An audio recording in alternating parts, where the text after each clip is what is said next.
Hi everybody, and welcome to another episode of Turning Readers into Writers with me, your host, Emma Desi. And today I'm talking about the concept of having a balanced life. Because we see this everywhere, don't we? The trick to having a balanced life, have a work-life balance. 10 tricks to have the perfect work-life balance so you can do everything you want to do. And I have to admit, this was something that I used to buy into. I used to believe, and I was always striving to find that perfect plateau. I had this vision of like a seesaw in my head that at some stage, if I just figured out the right way, I would have this lovely horizontal seesaw and everything would be in perfect tandem. So I would have my family life really well balanced out. My kids would be happy. I'd have good time with them. I'd be able to have all the time I needed to help them with their homework, just to sit down and chat to them and be with them and give them that, in inverted quotes, quality time, while at the same time being able to have quality time with my husband and be able to enjoy that, and then again with my friends and have quality time there that I was able to enjoy, all the while running a business and writing my fiction. So in my head, and I don't know if you relate to this, but I was always striving to look for this perfect balance that I was going to have. And it wasn't until I interviewed a book editor called Erica Emens, and she shared with me what one of her coaches shared with her, and that the idea of this balanced life is a fallacy. I was like, oh, all right, okay, what do you mean? So she explained to me, and it made perfect sense for me, and maybe this will for you. There is no such thing as a balanced life. I'll say that again. There is no such thing as a balanced life. It's something that we would all love to achieve, and we love the idea of it, but the reality is that just doesn't exist, because lives have ebbs and flows, don't they? There are periods in a week, in a month, where things are a little bit quieter, like you get a quiet weekend. And it's, oh, fantastic. The kids have not got any too many extracurricular activities. There's no parties to go to. There's no events happening. We can have a quiet weekend at home. And in fact, just yesterday, I was talking to friends about that and how the kids really enjoy having a pajama day, because it feels like they get to chill out and relax and have a rest day just as much as us. So Erica was explaining about how, there is no balanced life. We have these ebbs and flows. There are times when it's quiet, and then there are times where everything is busy and we have projects that are that we need to get done, such as, maybe there's a lot of dental appointments or doctor's appointments. It's that season of annual checkups. Perhaps someone's had an illness and that puts an added pressure on. Perhaps you've got a project at work that you want to do, or there's a party that you're preparing for. Maybe there's a celebration coming up. And of course, we all feel the pressure when it comes to times like Christmas, Easter. As I'm recording this, we've just had Chinese New Year. So there's preparations for those. All of the different festivals that come up over the course of the year. Each and every family has their own ebbs and flows, stresses and strains, quiet times, busy times. And so when we apply that to our writing and think about that for our writing, I think it is really important to see that life is never going to be this plateau. It's never going to be perfectly balanced, that there is never going to be this 1 year where you manage to have everything, all your ducks lined up in a row, everything is ready, and therefore you can start writing your book. What Erica shared with me just made so much sense.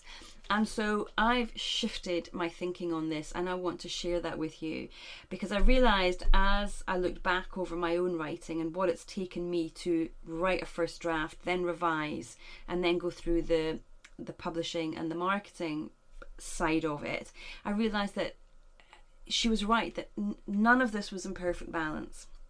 Everything, there were certain things that I needed to give preference to. So this includes your writing. And so I wanted to share with you that when you're writing a first draft, it does take up time. It does take energy, it does take emotion, it does take time. And as much as we try to think that we can fit it in around everything else that we do, the reality is that we do have to focus on it for a period. So it might be that you need to give yourself a deadline, and deadlines I'll talk about in another episode, but it might be that you need to give yourself a deadline and focus towards that, and know that, say, for the next 3 months you are going to prioritize this first draft that you're writing, no matter how messy it is, how disjointed it feels to you, how insubstantial or unfinished or messy, or however you like to think about it, that you will get that first draft finished. And it means that you do have to focus on it. You have to give it that extra balance, so give it some extra weight, so other things in your life will get less time than you would ideally like to give them. So it might be, for example, you're going to focus on your writing, and you're going to use, small writing slots. You're going to use longer time slots when you get them, but those slots, that free time, that thinking time that you get, that you're going to devote that to your book. You are not going to go on social media quite as much. You're going to forgo the cheap TV that you like to watch when you just want to switch off. Not that you have to give it up altogether, but you do have to, something has to give in order for you to be able to give your novel the focus that it needs. So maybe it's, you cut down on the amount of meals out that you have, or you cut down on a bit of voluntary work that you're doing. There's something that has to give. And then after that 3 months, when things get to rebalance and you've written that first draft and you're taking a break, then that's when you get to go and see your friends again, pick up on the voluntary work that you were doing, binge on the cheap TV that you've been recording because you want to catch up with it. But there's something has to give somewhere. We just know, don't we? You cannot do it all. And so when Erica talked to me about the fact, and almost gave me permission to give up on this false ambition of having this perfectly balanced life, it was very, very freeing. And it meant, okay, that's all right then. I get to think ahead about where is my focus going to be, and what am I going to let go of for a period of time until I get this first draft done, or I get these revisions done, or I get this book out in the world, and then I can regroup and reassess what my priorities are going to be for the next time period. So it's about focusing on something at one stage, then taking a break from it, refocusing on the other things that have that you've had to sort of put on pause for a moment, and then when you're ready you come back and you refocus. So first of all, it might be focusing on the first draft. Then you take a break from that and you give everything else the time that it needs. Then you come back and you refocus on the rewrites and the revisions that you need to do. And then maybe you take a break again, and then you come back and you focus on, if you're publishing yourself, focus on getting the book out. If you're querying, that's when you get to focus on perfecting the query letter for this particular novel. Or it's finding an editor, that you know that you need to have an editor before you query, before you publish. So that's what you focus on. But it's breaking it up into smaller little pieces and acknowledging and accepting and being okay with the fact that you're not going to do everything all at one go. That you do need to give yourself a rest. You do need to give yourself some time away from the page, from the manuscript itself, to go and enjoy other parts of life, so that when you do come back to the manuscript, you're feeling refreshed, you're feeling eager, you're ready to go, and you're ready to have fun with it again. So I wanted to really readdress this idea that you have to have everything in balance, everything needs to be perfect, and know that it doesn't. But I do want you to realize too, and this is like the light at the end of the tunnel for me, is that it's not for forever. It's a period of time where you have to give it that focus, push on through, get the job done, be the working author that you are, the working writer, the professional writer. Get that part of the job done.